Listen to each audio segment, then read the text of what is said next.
So hello everyone, JCC Gurukul के सभी member वासियों की तरफ से आप सभी को जोहार अभिनंदन व्यक्त करते हैं। इस प्रकार चलिए आज के इस प्रैक्टिस सेशन को फाइनली हम लोग प्रारंभ करते हैं। जैसा कि आयोग की तरफ से आप लोग का जो एग्जामिनेशन डेट है फाइनली उसे रिलीज कर दिया गया है। बहुत ही जल्द आप लोग के एडमिट कार्ड भी डाउनलोड होना प्रारंभ हो जाएंगे। तो आज के इस सेशन में यदि आप लोगों ने पेपर 1 जो कि सहायक आचार्य परीक्षा 2024 सिलेबस यदि आप लोगों ने विजिट किया होगा, तो सिलेबस जो पेपर 1 आप लोग का एग्जामिनेशन होने वाला है, तो उसके लिए आप लोग को 100 मार्क्स पूछे जाएंगे। सो आज के इस सेशन में यदि हम लोग जिक्र करते हैं 100 मार्क्स में आप लोग के 50 प्रश्न जो रहेंगे, 50% जो प्रश्न आप लोग के पूछे जाएंगे वो पुस्तक से पूछे जाएंगे जो कि चैप्टर कहानी आप लोग के दिए हुए हैं। और 50% यदि 50 क्वेश्चन रहेंगे वो आप लोग के हिंदी के व्याकरण सेक्शन से रहेंगे। सो ज़्यादा फोकस हम लोग को करना है हिंदी के व्याकरण सेक्शन को। तो आज के इस सेशन के माध्यम से हम लोग हिंदी के व्याकरण सेक्शन को ही कवर अप करने वाले हैं। और मेरा प्रयास बस मैं अपनी तरफ से पूरी कोशिश करूंगा कि इस प्रकार प्रैक्टिस सेट आप लोग के एक दिन में 2 से 3 प्रैक्टिस सेट, चूँकि अभी आप लोग के पास समय भी बहुत ही कम बचा हुआ है, तो पूरी कोशिश रहेगी कि 2 से 3 प्रैक्टिस सेट आप लोग को यहाँ पे डेली प्रोवाइड किया जाएगा। सो सारे प्रैक्टिस सेट को आप लोग वॉच कीजिएगा। आप लोग के स्कोर बहुत ही और धीरे धीरे जब आप इन प्रैक्टिस सेट को कीजिएगा, चूँकि अभी आप लोग के लिए पढ़ना ज़रूरी नहीं है, जो बढ़ चुके हैं उसको रिवीजन और कॉन्फिडेंस डेवलप करना भी आप लोगों के लिए बिल्डअप करना ज़रूरी है। कॉन्फिडेंस यदि आप लोगों का अप रहेगा, कॉन्फिडेंस बिल्डअप रहेगा, तभी आप एग्जामिनेशन में अच्छा परफॉर्मेंस कर सकते हैं। अन्यथा आप कितनों ही पढ़े हैं, कितनों ही रिवीजन किए हैं, यदि आप लोग का कॉन्फिडेंस नहीं बन पा रहा है तो कहीं ना कहीं आप डगमगाइएगा एग्जामिनेशन हॉल में। तो इसीलिए अपनी तरफ से पूरी कोशिश कीजिए कि कॉन्फिडेंस आप लोग अपने आप पे बिल्डअप करने का प्रयास कीजिए कि कॉन्फिडेंस हम लोग कैसे बढ़ाएं। कॉन्फिडेंस बढ़ जाता है तो यकीनन मानिए आप जितना भी पढ़े हैं उन सभी प्रश्नों का जितना भी चाहे जो भी सिलेबस आप लोगों ने पढ़ा होगा, पूरी एक्यूरेसी के साथ पूरी कॉन्फिडेंस के साथ आप लोग वहाँ पे प्रश्न को टैकल कीजिएगा। लेकिन कितनों ही पढ़े यदि आप लोग के अंदर में कॉन्फिडेंस नहीं है तो पूरी श्योरिटी के साथ आप उस प्रश्न को टैकल ही नहीं कर सकती। बाकी चलिए फिलहाल हम लोग प्रश्नों की ओर बढ़ते हैं। जैसा कि पहला प्रश्न जो कि आपके स्क्रीन पे देख पा रहे होंगे, निम्न में से कौन सा शब्द पुल्लिंग है? इनमें से कौन सा शब्द पुल्लिंग है? थोड़ा सा आप लोग को टाइम ब्रेक यहाँ पे दिया जाएगा, देन आफ्टर उसके आंसर आप लोग की समझ बताए जाएंगे। तो इनमें से पुल्लिंग शब्द दया, माया, भाषा, आभार। इनमें से जो पुल्लिंग शब्द है वो है आभार, ऑप्शन नंबर डी। अगला प्रश्न है, निम्नलिखित में से एक शब्द विशेषण नहीं है। इनमें से कौन सा शब्द विशेषण नहीं है? ऑप्शन है अकूत, अपार, अकर्ण, अचंड। तो इस प्रश्न का राइट आंसर हो जाएगा ऑप्शन नंबर बी, अपार। अगले प्रश्न की ओर बढ़ते हैं जो कि अगला प्रश्न है, मीरा जोर से हंसी, मीरा जोर से हंसी, यह वाक्य किस क्रिया का समुचित उदाहरण है? अकर्मक क्रिया, प्रेरणार्थक क्रिया, द्विकर्मक क्रिया या फिर सकर्मक क्रिया। मीरा जोर से हंसी, तो ये किस क्रिया का उदाहरण देखने को मिलता है? अकर्मक क्रिया का। अगला प्रश्न है, मेरी जेब में 10 रुपये हैं, वाक्य में प्रयुक्त काल कौन सा है?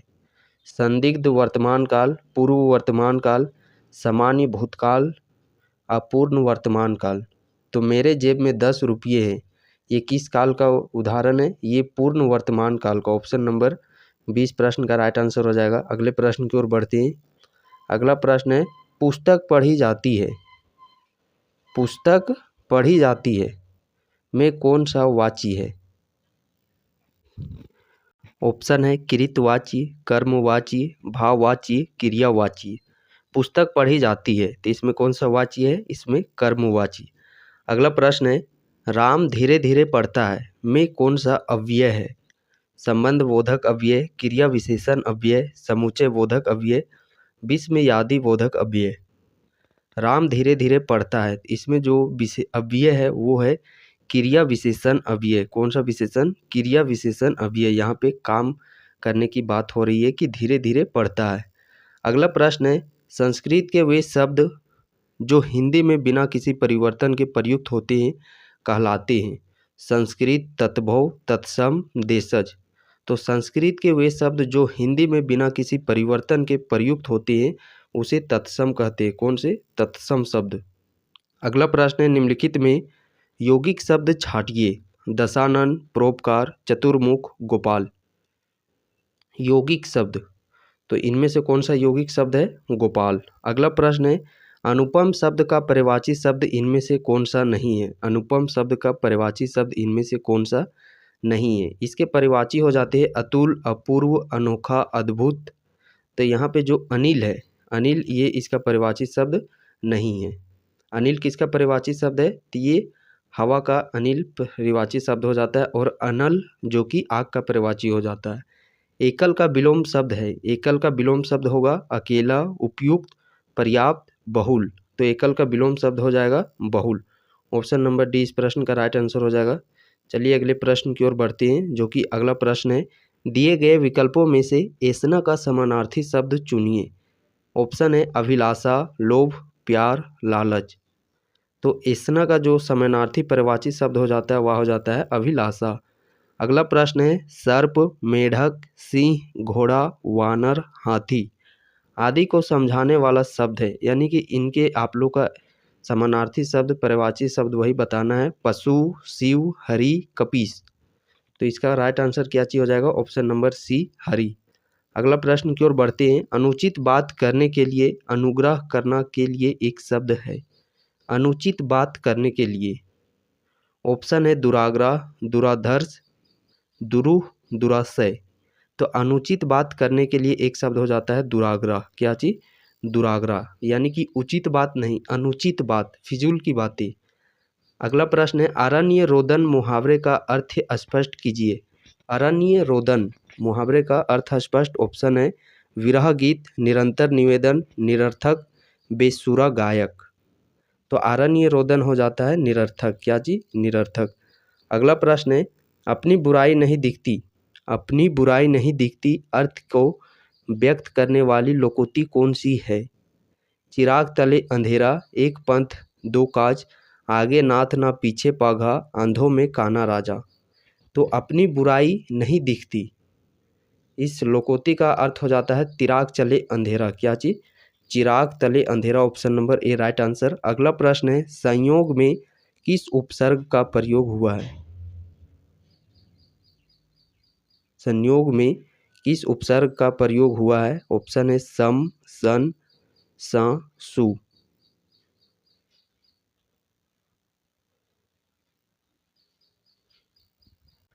इस प्रश्न का राइट आंसर हो जाएगा ऑप्शन नंबर ए, सम।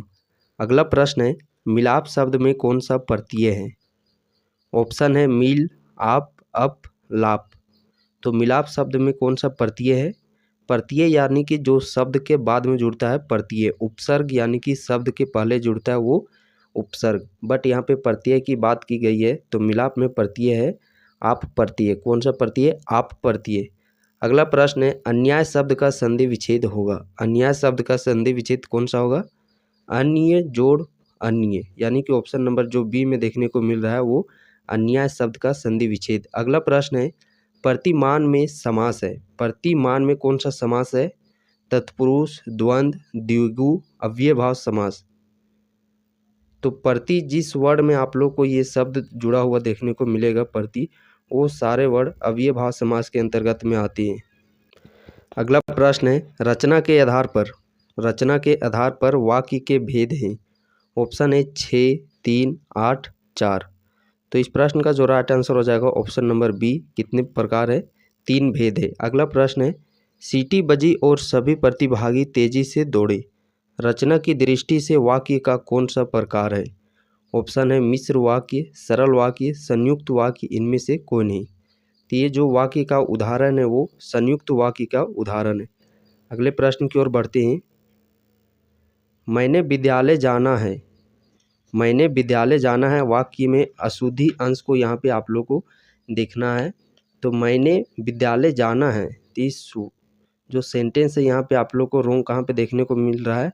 मैंने, मुझे विद्यालय जाना है, ना कि मैंने विद्यालय जाना है। ऑप्शन है अद्भुत रस का अस्थाई भाव है। ऑप्शन है क्रोध, उत्साह, भय, विस्मय। तो इस प्रश्न का राइट आंसर हो जाएगा ऑप्शन नंबर सी, विस्मय। अगला प्रश्न है, निम्नलिखित में से कौन सा संयुक्त स्वर नहीं है? संयुक्त स्वर नहीं है। ए, आय, उ, आओ। तो यहाँ पे जो दुर्घव जो बड़ी उ देखने को मिल रहा है ये संयुक्त, यानी कि ये किसी से मिल करके नहीं बना हुआ है। अगला प्रश्न है, व्यंजन गुच्छ वाला शब्द है। ऑप्शन है शर्म, क्यारी, बालक, गुलाब। तो व्यंजन गुच्छ वाला यदि हम लोग बात करते हैं ऑप्शन नंबर 20 प्रश्न का राइट आंसर हो जाएगा। अगला प्रश्न है तपस्वी का स्त्रीलिंग होगा, तपस्वी का स्त्रीलिंग होगा तपस्विनी, तपसी, तपस्या, तापसी। तो तपस्वी का जो स्त्रीलिंग होगा वो हो जाएगा तपस्विनी, यानी कि ऑप्शन नंबर ए इस प्रश्न का राइट आंसर। अगला प्रश्न है वह आप ही चला गया, वह आप ही चला गया वाक्य में रेखांकित शब्द सर्वनाम के किस भेद का उदाहरण है? पुरुषवाचक, निजवाचक, निश्चयवाचक, संबंधवाचक। वह आप ही चला गया, तो यहाँ पर कहीं ना कहीं खुद, स्वयं यानी कि निजवाचक का बोध कराने का बात की जा रही है। अगला प्रश्न है हाथी आना, हाथी आना में कौन सा क्रिया है? प्रेरणार्थक, संयुक्त, अनुकरणात्मक, नाम धातु। तो हथियाना, हथियाना में कौन सा यहाँ पे आप लोग को क्रिया देखने को मिलता है? नाम धातु क्रिया। अगला प्रश्न है कौन सा शब्द किरण का पर्यायवाची नहीं है? किरण का पर्यायवाची नहीं है? विभावरी, आर्ची, कर, मरीचि। तो यहाँ पे ऑप्शन नंबर सी की बात करते हैं जो कि ये किरण का पर्यायवाची नहीं है।